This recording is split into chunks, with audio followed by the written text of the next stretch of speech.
¿Cómo están mis hermanos? Contentos de estar aquí en la casa de Dios, contentos de recibir las bendiciones de nuestro Dios, estudiando este hermoso folleto, uniendo el cielo y la tierra. Y mis queridos hermanos, para hoy día tenemos este título, Unidad mediante la humildad. Y vamos a orar. Santo Dios que estás en los cielos, otra vez te agradecemos porque nos has cuidado durante toda la semana. Gracias, Señor, porque hemos sentido tu bendición en todas las cosas que nos han pasado. Ahora, Señor, pedimos que nos ayudes con tu Espíritu Santo a comprender tu palabra. Ayúdanos, Señor, para mejorar nuestra vida cristiana. Señor, bendice de una manera especial a nuestros hermanos que han hecho su pedido en la página del internet. Haz tu voluntad con ellos y bendíceles, Señor. Y también te rogamos por nuestros hijos. Bendíceles y cuídales en el nombre de Jesús. Amén. Miren lo que dice el versículo de memoria, Filipenses 2:2. Completen mi gozo, tengan el mismo sentir, el mismo amor, unánimes, sintiendo una misma cosa. Completen mi gozo, estén unidos. Esta semana estamos estudiando unidad mediante la humildad y el primer día titula Desunión en Filipos. Miren lo que dice Filipenses 2:1. Por tanto, esta frase nos recuerda que el apóstol Pablo está diciendo algo antes de continuar dando consejos a la iglesia de Filipos. Ese algo se resume en Filipenses 1:27. Solamente que os comportéis como es digno del evangelio de Cristo, para que os sea que vaya a veros o que esté ausente, oiga de vosotros que estáis firmes en un mismo espíritu, combatiendo unánimes por la fe del evangelio. El deseo del apóstol Pablo es que la iglesia esté firme en un mismo espíritu, que esté combatiendo unánimes, y por eso, por lo tanto, si hay alguna consolación en Cristo, por lo tanto, si ustedes tienen alguna consolación, alguna motivación, ¿en quién? En Cristo.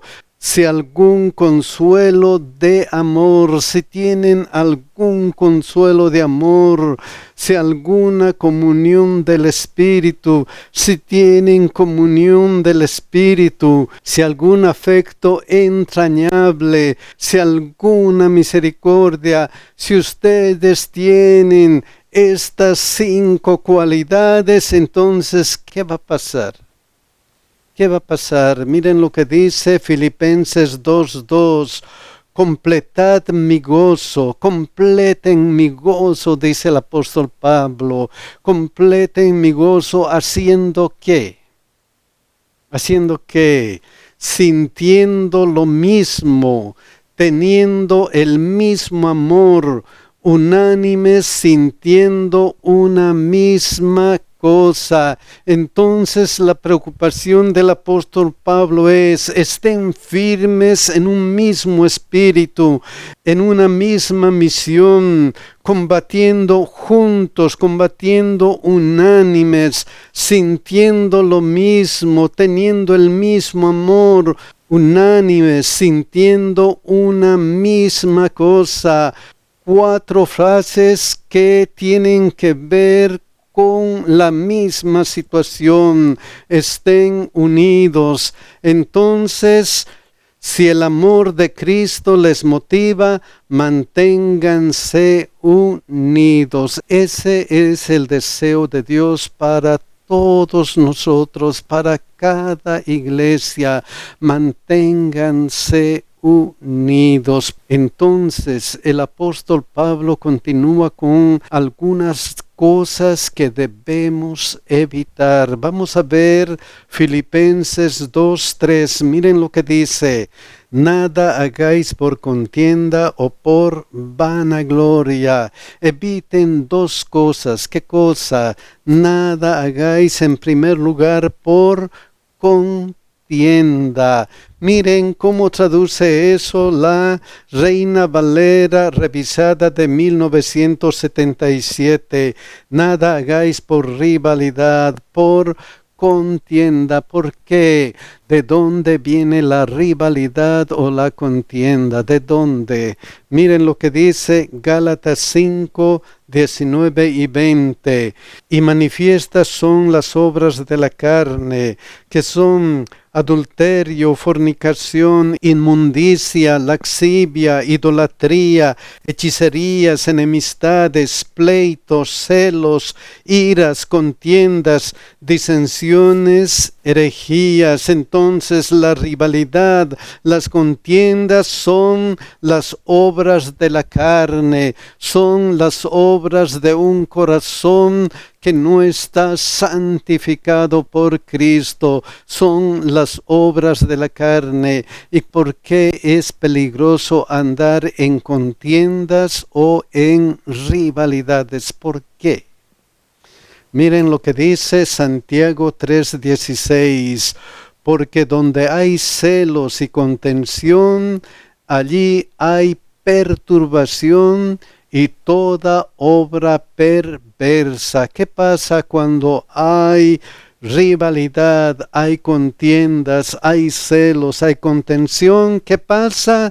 Hay perturbación y toda obra perversa. Entonces, nada hagan por rivalidad, porque la rivalidad causa desorden y toda clase de maldad. Mis hermanos, Dios nos pide cuidado que tengan rivalidad, cuidado que hagan cosas por contienda, porque si hacemos eso, lo único que va a causar es desorden y toda clase de maldad. Cuidado con la rivalidad.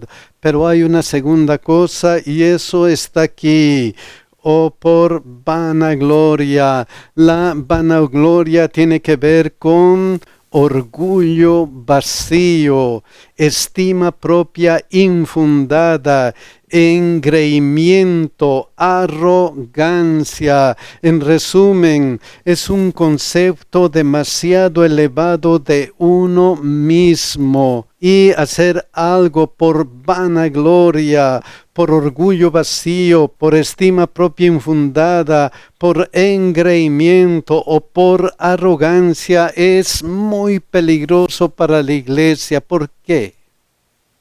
Porque es muy peligroso. Miren lo que dice Gálatas 5:26. No nos hagamos vanagloriosos, irritándonos unos a otros, envidiándonos unos a otros. ¿Por qué? Miren lo que dice esta versión, Nueva Versión Internacional.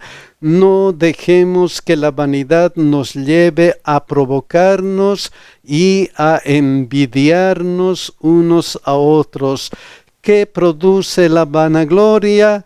La vanidad produce provocaciones y envidias. Entonces, nada hagan por vanagloria, porque la vanagloria causa provocación y envidia. Dos consejos del apóstol Pablo para todas las iglesias. Nada hagan por contienda o por vanagloria. Cuidado, eso es peligroso. Con esa idea vamos a ir al segundo día que titula La fuente de la unidad, recordando que si el amor de Cristo les motiva, manténganse unidos, sintiendo lo mismo, teniendo el mismo amor, sean unánimes, sintiendo una misma cosa, que si el amor de Cristo está en sus corazones, manténganse unidos. Pero a veces tenemos un problema con nuestro corazón. ¿Cuál es el problema? Miren lo que dice Mateo 15:19. Porque del corazón salen los malos pensamientos, los homicidios, los adulterios, las fornicaciones, los hurtos, los falsos testimonios, las blasfemias. ¿Por qué salen todas esas cosas del corazón? Mateo 2:74 dice en esta parte, porque de la abundancia del corazón habla la boca, porque de la abundancia del corazón salen malos pensamientos, salen malas acciones. Y recordando Filipenses 2, 3 y 4, hemos notado que de su corazón no salga contienda o vanagloria. Entonces hemos visto que el consejo es: nada hagan por rivalidad, porque la rivalidad causa desorden y toda clase de maldad. También nada hagan por vanagloria, porque la vanagloria causa provocación y envidia. Entonces, ¿cómo debemos actuar en la iglesia? ¿Qué es lo que pidió Pablo? Miren lo que sigue. Antes bien con humildad. Sí, la rivalidad, la vanagloria tienen la fuente en un corazón no santificado. Entonces, ¿de dónde viene la humildad? ¿De dónde? Miren lo que dice Colosenses 3, 12 y 13. Vestíos pues como escogidos de Dios, santos y amados, de entrañable misericordia, de benignidad, de humildad, de mansedumbre, de paciencia. Entonces la humildad tienen los que están vestidos como escogidos de Dios. Todos nosotros que pertenecemos a Dios. Pero, ¿qué significa ser humilde? ¿Qué significa ser humilde? ¿Cómo actúa él que es humilde? Miren lo que continúa: estimando cada uno a los demás como superiores a él mismo, no mirando cada uno por lo suyo propio, sino cada cual también por lo de los otros. ¿Cómo se actúa con humildad? No mirando cada uno por lo suyo propio, sino cada cual también por lo de otros. Aquí continúa: soportándoos unos a otros y perdonándoos unos a otros, si alguno tuviera queja contra otro. ¿Y de dónde viene eso? De la manera que Cristo os perdonó, así también hacedlo vosotros. Entonces hagan todo con humildad, siguiendo el ejemplo de Cristo. ¿Y qué más aconseja el apóstol Pablo? Miren lo que dice Efesios 4, 1 al 3. Yo pues, preso en el Señor, os ruego que andéis como es digno de la vocación con que fuisteis llamados, con toda humildad y mansedumbre, soportándoos con paciencia los unos a los otros en amor, solícitos en guardar la unidad del Espíritu en el vínculo de la paz. Entonces el apóstol Pablo insiste: actúen con humildad y mansedumbre. ¿Para qué? Para que sean solícitos en guardar la unidad del Espíritu en el vínculo de la paz. Entonces, con humildad, guarden la unidad de espíritu en el vínculo de la paz. Con humildad estén unidos. ¿Y por qué es importante que nosotros estemos unidos? ¿Por qué es importantísimo? Miren lo que dice Efesios 4:13, hasta que todos lleguen a la unidad de la fe y del conocimiento del Hijo de Dios, a un varón perfecto, a la medida de la estatura de la plenitud de Cristo. ¿Por qué es importante la unidad? Porque todos tenemos que crecer hasta llegar a un varón perfecto, a la medida de la estatura de la plenitud de Cristo. Hay que crecer en unidad. Vamos a ir al tercer día, que titula Implante cerebral o cirugía mental. Hemos visto que nos han aconsejado: nada hagan por rivalidad, porque la rivalidad causa desorden y toda clase de maldad. Nada hagan por vanagloria, porque la vanagloria causa provocación y envidia. Por el contrario, hagan todo con humildad, siguiendo el ejemplo de Cristo. Con humildad guarden la unidad de espíritu en el vínculo de la paz. Ahora vamos a ir a Filipenses 2:5, que dice: haya pues en vosotros este sentir que hubo también en Cristo. Se nos pide: hagan todo con humildad, siguiendo el ejemplo de Cristo. Entonces el pedido es: tengan el mismo sentir de Cristo. ¿Por qué? Ya hemos visto que nuestro corazón puede ser malo, y miren lo que dice Jeremías 17:9. Engañoso es el corazón más que todas las cosas y perverso. Nos piden: tengan el mismo sentir de Cristo, pero ¿qué pasa con nuestro corazón?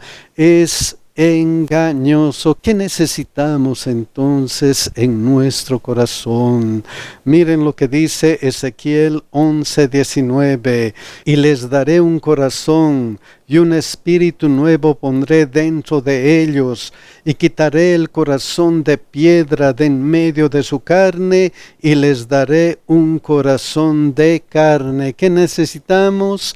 Que Dios cambie nuestro corazón, que Dios nos dé un corazón humilde. Entonces la realidad es: el corazón es engañoso, solo Dios puede cambiarlo, y es importante que Dios cambie nuestro corazón. ¿Por qué? Hemos dicho ya por qué es engañoso, pero ¿por qué es importante que este corazón sea cambiado? ¿Por qué? Miren lo que dice Romanos 8:5 y 6. Porque los que son de la carne piensan en las cosas de la carne, pero los que son del Espíritu en las cosas del Espíritu. Porque el ocuparse de la carne es muerte, pero el ocuparse del Espíritu es vida y paz. ¿Por qué es importante que Dios cambie nuestro corazón? ¿Para qué? Para que nos preocupemos de las cosas espirituales. ¿Por qué? Porque el ocuparse del Espíritu es vida y paz. ¿Cómo podemos eficazmente ocuparnos de las cosas espirituales? Miren lo que dice Efesios 6:17. Y tomad el yelmo de la salvación y la espada del Espíritu, que es la palabra de Dios. ¿Cómo podemos hacer que nuestra vida espiritual sea más efectiva? Tomando la espada del Espíritu, que es la palabra de Dios. ¿Y por qué es importante que estudiemos la palabra de Dios? ¿Por qué es importante? Miren lo que dice Hebreos 4:12. Porque la palabra de Dios es viva y eficaz, y más cortante que toda espada de dos filos, y penetra hasta partir el alma y el espíritu, las coyunturas y los tuétanos, y discierne los pensamientos y las intenciones del corazón. La palabra de Dios es viva y eficaz y penetra a lo profundo de nuestro ser para cambiarnos, para que nosotros podamos hacer la voluntad de Dios. Por eso, porque la palabra de Dios es viva y eficaz, ¿qué nos aconseja el apóstol Pablo con relación a la Biblia? Romanos 12:2 dice: no os conforméis a este siglo, sino transformaos por medio de la renovación de vuestro entendimiento. Transfórmense. ¿Cómo podemos transformarnos? Por medio de la renovación de vuestro entendimiento, por medio de estudiar la Biblia, por medio de meditar en las cosas que Dios tiene preparado para nosotros en la Biblia. ¿Para qué? ¿Para qué? Para que comprobéis cuál sea la buena voluntad de Dios, agradable y perfecta. ¿Para qué debemos estudiar la palabra de Dios? Para saber cuál es la voluntad de Dios para nosotros. Entonces el consejo es: entreguen su corazón a Dios y estudien la Biblia, estudien la palabra de Dios. Vamos a ir al cuarto día, que dice la mente de Cristo, recordando que el pedido es: tengan el mismo sentir de Cristo. Haya pues en vosotros este sentir que hubo también en Cristo. ¿Por qué Cristo es importante? ¿Por qué solamente en Cristo y no en otra cosa? ¿Por qué? Miren lo que dice Hebreos 4:15. Porque no tenemos un sumo sacerdote que no pueda compadecerse de nuestras debilidades, sino uno que fue tentado en todo según nuestra semejanza, pero sin pecado. Miren lo que dice Hebreos 5:8. Y aunque era hijo, por lo que padeció, aprendió la obediencia. ¿Cómo aprendió la obediencia? Por lo que padeció. ¿Cómo?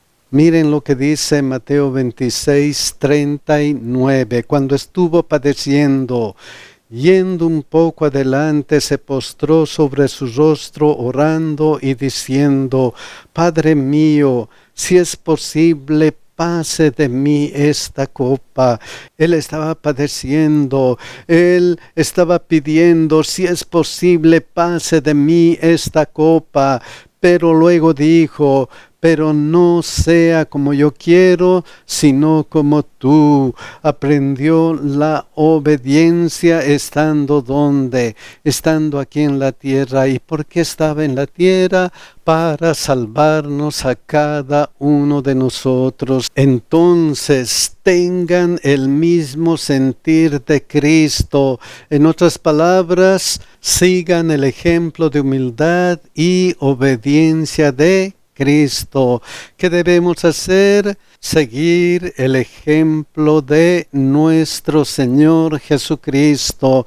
Vamos a ir al quinto día, que titula El misterio de la piedad. El pedido fue: tengan el mismo sentir de Cristo. Otro pedido: sigan el ejemplo de humildad y obediencia de Cristo. Vamos a ir a 1 Timoteo 3:16. Miren lo que dice: indiscutiblemente grande es el misterio de la piedad. ¿Qué es lo sorprendente acerca de Cristo? Lo sorprendente, grande es el misterio de la piedad. ¿Qué es lo que pasó con Cristo? ¿Qué hizo Cristo? Miren, Dios fue manifestado en carne. Miren cómo Dice eso Filipenses 2, 6 al 8, el cual siendo en forma de Dios. Juan 1, 1 al 3 y el versículo 14 explican que Jesús era Dios. En el principio era el Verbo, y el Verbo era con Dios, y el Verbo era Dios. Este era en el principio con Dios. Todas las cosas por Él fueron hechas y sin Él nada de lo que ha sido hecho fue hecho. Entonces, en el ministerio de la piedad, Jesús, el Verbo, es Dios. ¿Y qué pasó con ese Dios? Aquí dice, Dios fue manifestado en carne. El apóstol dice, el cual siendo en forma de Dios, no estimó el ser igual a Dios como cosa que aferrarse, sino que se despojó a sí mismo, tomando de siervo, hecho semejante a los hombres. ¿Qué pasó con Jesucristo? Siendo Dios, se hizo hombre. Juan dice de esta manera, y aquel Verbo fue hecho carne y habitó entre nosotros y vimos su gloria, gloria como del unigénito del Padre, lleno de gracia y de verdad. Entonces, el misterio de la piedad es Jesús, el Verbo es Dios, y Jesús se despojó de sus prerrogativas divinas para ser verdaderamente humano.